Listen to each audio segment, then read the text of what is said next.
Hello guys, welcome to my new blog. তোমরা কেমন আছো? আশা করি তোমরা সকলেই ভালো আছো। তো আজকে আমি চলে যাচ্ছিলাম বড় পার্কে, কারণ আমার শিরতিরোত্তমার ফ্যাশন শো গ্রুমিং ছিল। তো আমার ছিল আর আমার ভাস্তার তেজস জয়সওয়ালের ছিল। তো তোমরা অনেকে হয়তো তেজস জয়সওয়ালকে চেনো, যে ফ্যাশন শো করে, সে অনেকবার উইনারও হয়েছে। তো আমার তো ফার্স্ট টাইম ছিল। তো আমাকে দিদি বলছিল যে তুমি কেমন পারো সেই হিসেবে তুমি প্রথমে হেঁটে দেখাও, তারপর তোমাদেরকে আমি শিখিয়ে দিচ্ছি যে কেমন করে হাঁটতে হবে। তো আমি তো নর্মালভাবে হেঁটে নিয়েছি। তো আমার শরীরটা একটু ভালো, তোমরা হয়তো গলার আওয়াজ থেকে বুঝতেই পারছো।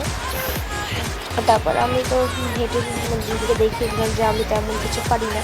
তো তারপরে দিদি আমাকে শিখিয়ে দিল যে এরকম করে হাঁটতে হবে, এরকম করতে হবে, এরকম স্টাইল করে হাঁটতে হবে।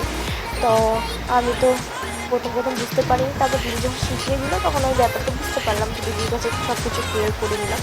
তো যারা যারা ভাবছো যে সেরা তোমার ফ্যাশন শো করবে, তারা অবশ্যই কমেন্ট করবে। অ্যান্ড তারা যদি কমেন্ট করতে না চায় বা তোমরা যারা যোগাযোগ করতে চায়, তারা হচ্ছে ফেসবুকে গিয়ে সেরা তিলোত্তমা অনুস্মিতা দিদি সার্চ করবে। সেই প্রোফাইলে গিয়ে তোমরা সেই মেসেজ করে তোমরা সেরা তিলোত্তমার ফ্যাশন শো করতে পারবে।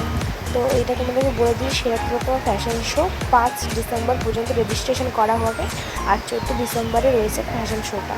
তো আমার তো যেহেতু ফার্স্ট টাইম, তো আমি কিছুটা পারি না, অনেকটাই পারি না। তো এটা ফার্স্ট টাইম, তো তোমরা বুঝতেই পারছো যে অনেকটাই প্রবলেম হবে।